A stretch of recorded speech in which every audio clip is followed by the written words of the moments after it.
बहुत अच्छी बात। सर इसको हम एक मिसाल से समझ लेते हैं कि कभी कभार ऐसा होता है ना कि हम लोग अपने घर में अपने रूम में बड़ी सुकून की नींद सो रहे होते हैं, बड़ी गहरी नींद होती है हमारी। अचानक एक शख्स आता है, वो हमारे रूम का दरवाज़ा खोलता है और धीरे से रूम में कदम रखता है। मगर जैसे दरवाज़ा खुलता है, दरवाजे से चुड़चुड़ाहट की हल्की सी आवाज़ आती है। वो चुड़चुड़ाहट जैसे हमारे कानों में पड़ती है या उस शख्स के कदम रखने की धमक जैसे हमें महसूस होती ना, हम डिस्टर्ब हो जाते हैं, हमारी आँख खुल जाया करती है, हम फ़ौरन बेदार हो जाया करते हैं। या कभी ऐसा भी होता है कि हम सो रहे हों और दो बंदे आकर के हमारे सिरहाने बैठ करके बात करने लग जाएं। अगरचे वो धीमी आवाज़ में धीरे धीरे बात करें, मगर फिर भी उनकी आवाज़ की फसफसाहट से भी ना हमारी नींद उड़ जाती है, हम जाग जाया करते हैं, बड़े डिस्टर्ब होते हैं हम लोग। मगर हम ही लोग होते हैं जब हम कभी सफ़र पर होते हैं, किसी सवारी में सवार होते हैं या ट्रेन में बैठे होते हैं और वहाँ हमें सोना होता है, तो हम बड़े आराम की नींद सोते हैं। वहाँ हम बड़े बेफिक्र होकर के बड़ी गहरी नींद सो जाया करते हैं, जबकि ट्रेन चलने की अगल बगल से गड़गड़ाने की आवाज़ भी आ रही होती है। पास में बैठे लोग शीटों पे ज़ोर ज़ोर से बातें भी कर रहे होते हैं। उसी में कोई चाय भी बेच रहा होता है, मूंगफली भी बेच रहा होता है, ज़ोर ज़ोर से चिल्ला चिल्ला करके पान गुटके भी बेचे जा रहे होते हैं। बड़ा चीखो पुकार का माहौल होता है, मगर उस चीखो पुकार के माहौल में भी हम कुंभकर्ण की नींद सोए होते हैं। हमें कोई भी आवाज़, कोई भी बंदा डिस्टर्ब नहीं कर पाता, कोई हमें जगा नहीं पाता है। आखिर क्यों? यहाँ अपने रूम में दरवाज़ा खुलने की हल्की सी चुड़चुड़ाहट और सिरहाने बैठे बंदों की बात करने की हल्की सी फसफसाहट भी ना हमें डिस्टर्ब कर देती है, हम बेदार हो जाया करते हैं, जाग जाया करते हैं। मगर वहाँ ज़ोर ज़ोर से ट्रेन चलने की गड़गड़ाने की आवाज़ भी आ रही होती है, लोग ज़ोर ज़ोर से बातें भी कर रहे होते हैं, चिल्ला चिल्ला करके सामान भी बेचे जा रहे होते हैं, मगर फिर भी हम आराम से सोए होते हैं, कोई भी आवाज़ हमें बेदार नहीं कर पाती है। यहाँ कदम की हल्की सी धमक भी हमें बेचैन कर देती है और वहाँ ट्रेन हमें झूला झूला रही होती है, हमें हिचकोले खिला रही होती है, ज़ोर ज़ोर से धक्के लग रहे होते हैं, मगर हम बेफिक्र सोए रहते हैं, पूरे इत्मीनान के साथ गहरी नींद में डूबे होते हैं हम। आखिर क्यों? इसकी वजह क्या है?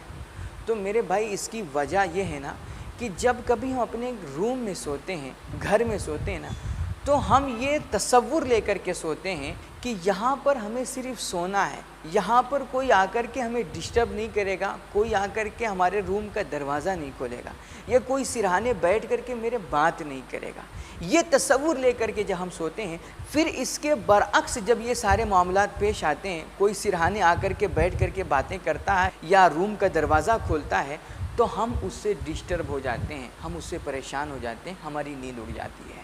मगर जब हम सवारी में, ट्रेन में सोते हैं ना, तो वहाँ कहीं ना कहीं हमारा ये जहन होता है कि देखो भैया, ये ट्रेन है, यहाँ पर आवाज़ें भी होंगी, शोर भी उठेंगे, चीखो पुकार का माहौल भी होगा, सामान भी चिल्ला चिल्ला करके बेचे जाएंगे, हिचकोले धचके भी लगेंगे, मगर फिर भी इसी माहौल में हमें सोना है।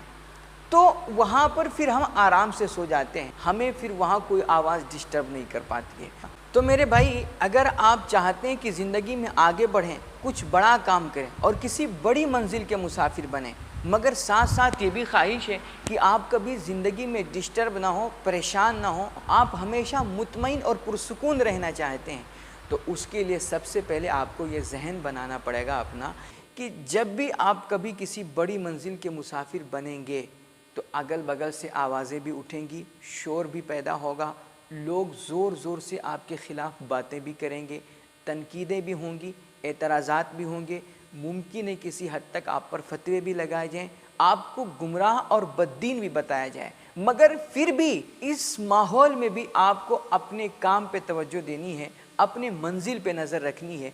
अगल बगल के लोगों की झूठी तारीफ़ों और उनकी बुराइयों पे तवज्जो देने के बजाय आपको अपने मिशन पे, अपने काम पे तवज्जो देनी है। अच्छा, काम का मतलब सिर्फ यही नहीं कि आप सिर्फ मदरसे बनवाएं, मस्जिदें बनवाएं या किसी बड़ी तंजीम या तहरीक के लिए काम करें, यही काम का मतलब नहीं है।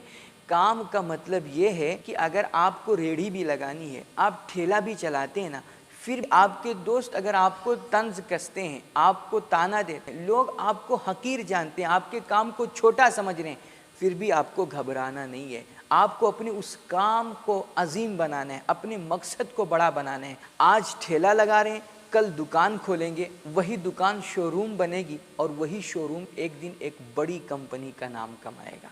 आपको अपने मकसद को अजीम बनाना है, अपने मिशन को बड़ा बनाना है। दुनिया आपके काम को कितना भी छोटा समझे, कितना भी हकीर जाने, मगर आप अपने काम को कभी हकीर मत जानिएगा, कभी छोटा मत समझिएगा।